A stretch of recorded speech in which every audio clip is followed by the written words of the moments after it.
सभी शिक्षक साथियों को मेरा नमस्कार। साथियों, मेरे YouTube चैनल में आप सभी का एक बार फिर से स्वागत है। साथियों, जैसा कि आपको अवगत है, आप सभी के निष्ठा के प्रशिक्षण चल रहे हैं जो आपके 15 जनवरी 2021 तक चलेंगे। जब आपके निष्ठा के प्रशिक्षण समाप्त हो जाएंगे, उसके बाद आपके सेवारत शिक्षक प्रशिक्षण चलेंगे जो सभी अध्यापकों को करने अनिवार्य है। फिलहाल आपके ब्लॉक के 12 अध्यापकों के ये प्रशिक्षण चल रहे हैं। काफ़ी महत्वपूर्ण प्रशिक्षण है और काफ़ी मुश्किल प्रशिक्षण है।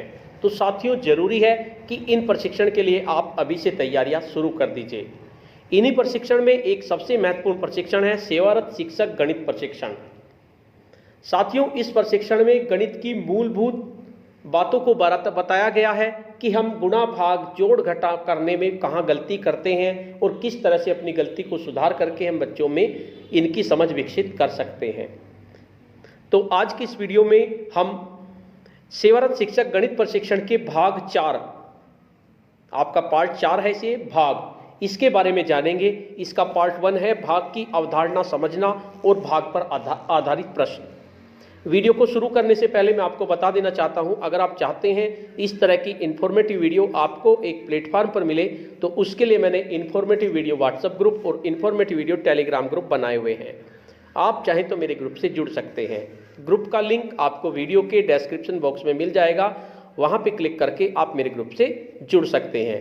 तो चलिए जानते हैं भाग 4 जो आपका भाग है, इसमें भाग की अवधारणा किस तरह से समझाई गई है और क्या क्या प्रश्न इसमें दिए गए हैं। जैसे ही आप भाग 4 पे पहुंचेंगे तो आपके सामने होगा सेवारत शिक्षक प्रशिक्षण भाग गणित। तो इसमें सबसे पहले प्रशिक्षण के प्रतिफल यानी इस भाग को करने के लिए के बाद आपके पास क्या क्या आपको समझ में आ जाएगा। शिक्षक बच्चों को भाग की पूर्व अवधारणाओं का ज्ञान और उनसे भाग की समझ का विकास करा लेता है। नंबर 2, शिक्षक बच्चों को भाग के चिन्ह की समझ करा लेते हैं। नंबर 3, शिक्षक बच्चों को भाग की प्रक्रिया एवं भाग की अवधारणा की समझ करा लेते हैं। यानी ये हमारे लर्निंग आउटकम होंगे। उसके बाद भाग की पूर्व अवधारणाएं। तो भाग की पूर्व अवधारणाएं क्या क्या होंगी? पहली है बारंबार घटाना। दूसरी है किसी समूह को बराबर वस्तुएं बांटना और तीसरी है बराबर वस्तुओं के समूह को बांटना। इनको एक एक करके हम देखते हैं। सबसे पहले आते हैं भाग की पूर्व अवधारणाएं। बारंबार घटाना यानी आपको 25 रुपये बांटने हों और हर एक को 5 रुपये देने हों तो आप कितने लोगों को रुपये बांटेंगे? तो भाग का मतलब होता है बार बार किसी, जिस तरह से हमारा गुणा का मतलब होता है बार बार एक ही चीज को जोड़ना, इसी तरह भाग का मतलब होता है बार बार एक ही चीज को घटाना।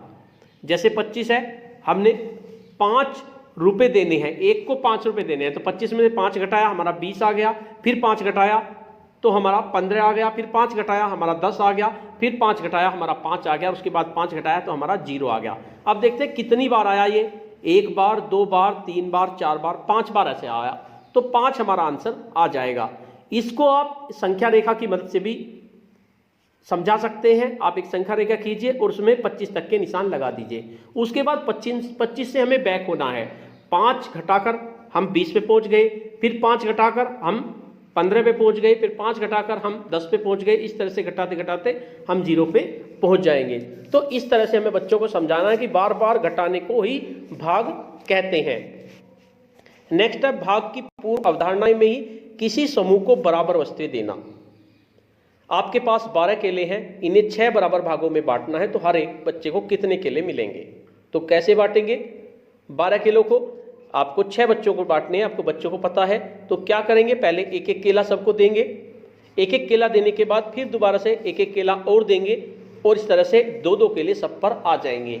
तो इस तरह से आपको बच्चों को समझाना है कि अगर आपके पास 12 चीजें हैं और आपको 6 बच्चों को देनी है तो कैसे देंगे? पहले एक एक करके देंगे, उसके बाद फिर एक एक करके देंगे। या आपका दूसरा प्रश्न ऐसा हो सकता है, आपके पास 12 केले हैं और हर बच्चे को 2 केले देने हैं, तो कितने बच्चों को दिए जाएंगे? तो आप क्या करेंगे? पहले एक बच्चे को 2 केले देंगे, फिर दूसरे बच्चे को 2 केले देंगे, फिर तीसरे बच्चे को 2 केले देंगे, चौथे बच्चे को 2 केले देंगे। इस तक केले देते चले जाएंगे, देखेंगे कितने बच्चों को हमने केले दिए। तो 6 बच्चों को हमने केले दे दिए। तो इसका मतलब 12 को अगर 2 से भाग किया जाए तो 6 हमारा आता है। अब देखिए आपके पास 265 रुपये हैं, इन्हें 4 लोगों में बराबर बांटना है, तो हर एक को कितने पैसे मिलेंगे? हमारे पास 2 100 के नोट हैं, एक 50 का नोट है, एक 10 का नोट है और एक 5 का नोट है, यानी 265 रुपये हैं और 4 आदमियों को बांटने हैं। अब सबसे पहले 100 के 2 नोट हैं, अब हमें 4 बच्चों को देने हैं, तो क्या करेंगे, हम इनके खुले करा लेंगे, 50-50 के 4 नोट करा लेंगे। जब हम 50-50 के 4 नोट करा लेंगे तो सबको एक एक नोट 50-50 का दे देंगे, यानी जो 100 के 2 नोट थे वे हमने डिवाइड कर दिए। उसके बाद हम 50 रुपये हमारे पास, इनको हमें 4 बच्चों को देने हैं, कैसे दें, तो हम इनके 10-10 के 5 नोट करा लेंगे, तो एक एक नोट बच्चों को 10-10 का दे देंगे।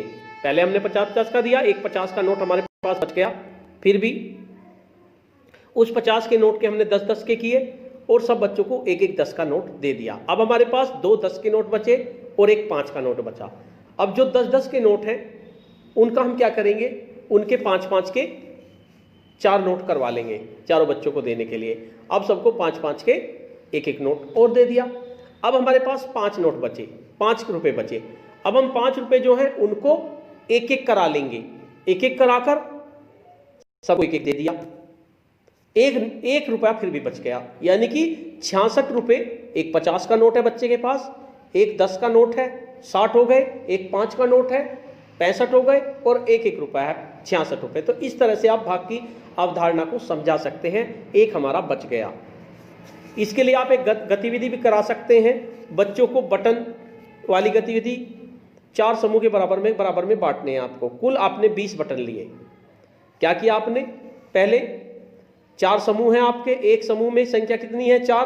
पहली बार किया तो 16 आ गया भाई, एक एक दे दिया सबको, फिर उसके बाद एक एक बटन सबको दे दिया। तो इस तरह से आप इसको कर सकते हैं। तो ये जब तक 0 आ जाए तब तक आप इसे कर सकते हैं।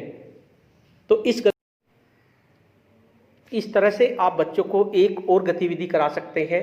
आपको 20 बटन दिए हुए हैं और 20 बटन को 4 के समूह में बार बार घटाना है आपको, यानी 4 के समूह में आपको बांटना है। तो सबसे पहले एक समूह में संख्या कितनी है हमारी, 4 है।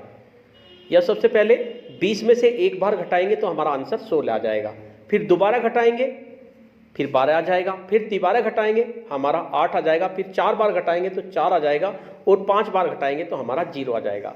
अब इसको हम ऐसे लिख सकते हैं, भाजक गुणा भागफल प्लस शेषफल इक्वल टू भाज्य। भाज्य का मतलब होता है जिसे हम भाग कर रहे हैं। भाग हमारा 20 है, भाजक का मतलब यानी कि जिससे हम भाग कर रहे हैं, यानी जितने समूह में उसे बांट रहे हैं, और भागफल जो हमारा आंसर आएगा और शेषफल हमारा 0। तो इसे हम लिख सकते हैं 4 गुणा 5, क्योंकि 5 बार गया हमारा ये, प्लस 0 शेषफल बचा, कुछ भी नहीं बचा, बराबर 20। इसको आप संख्या रेखा के रूप में भी दिखा सकते हैं कि 20 से शुरू हुआ, आप 4 घटाया 16 पे पहुंच गए, फिर 4 घटाया, फिर 12 पे पहुंच गए, फिर 4 घटाया 8 पे पहुंच गए, फिर 4 घटाया, फिर 4 पे पहुंच गए और फिर 4 घटाया 0 पे पहुंच गया। तो अब बात करते हैं भाग का चिन्ह। भाग का चिन्ह होता क्या है? भाग का चिन्ह होता है एक सीधी लाइन और उसके ऊपर एक बिंदी और नीचे भी हमारी एक बिंदी। जो ऊपर वाली बिंदी होती है उसे कहते हैं हम भाज्य, यानी कि डिविडेंड, यानी कुल वस्तुओं की संख्या, जो टोटल वस्तुओं की संख्या होती है।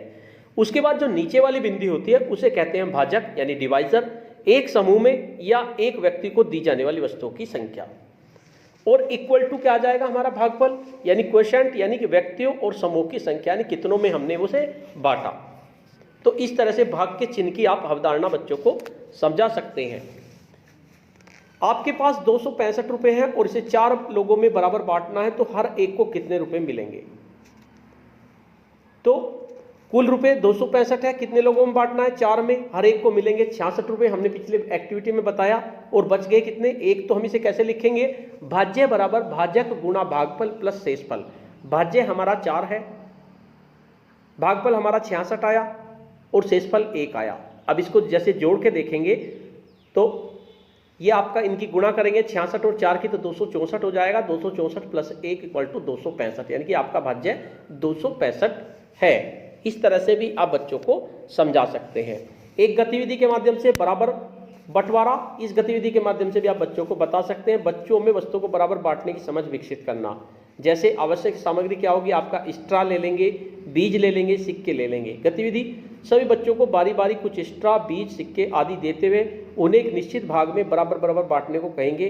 फिर बच्चों से उसमें आ रही संख्याओं का भाज्य, भाजक, भागफल और शेष से संबंध स्थापित करवाएंगे। साथ ही इनका आपस में क्या संबंध है इस सूत्र की पुष्टि कराएंगे। अब देखिए एक प्रश्न उठता है, क्या भाग जो होता है हमारा गुणा, जोड़ और घटा से थोड़ा सा अलग होता है, क्योंकि जोड़ घटा गुणा इसको हम इकाई से शुरू करते हैं, जहां पर इकाई का अंक होता है वहां से हम शुरू करते हैं, अगर जोड़ कर रहे हैं, घटा कर रहे हैं, गुणा कर रहे हैं, लेकिन भाग में हम इकाई से शुरू नहीं करते। तो बात यह आती है कि क्या भाग को भी इकाई की ओर से किया जा सकता है। देखते हैं किस तरह से हम इसे कर सकते हैं। आपके पास 265 रुपये हो, उसे 4 बराबर भागों में बांटना है, तो हर एक को कितने रुपए मिलेंगे। आप 265 को 4 से भाग करेंगे, इस बार हम इकाई से कर रहे हैं, यानी 5 पर चल जाएगा हमारा, 4 एकम 4, बच कितना गया 1, आगे लिख दिया 26, 261 बचा।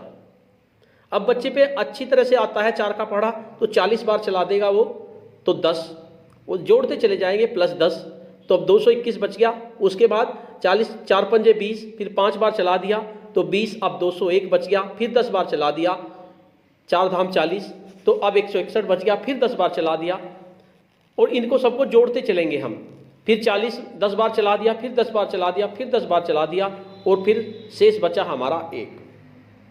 अब इनको जोड़ेंगे, 1 plus 10 plus 5 plus 10 plus 10 plus 10 plus 10 plus 10, तो ये आपका 66 हो जाएगा, और 1 आपका शेष बच जाएगा। यानी वैसे भी भाग करेंगे तो भी ये आंसर आएगा, यानी कि आप भाग को इकाई की तरफ से भी किया जा सकता है, लेकिन ये थोड़ी सी प्रोसेस लंबी हो जाती है, इसलिए हम इसे दूसरी तरीके से करते हैं।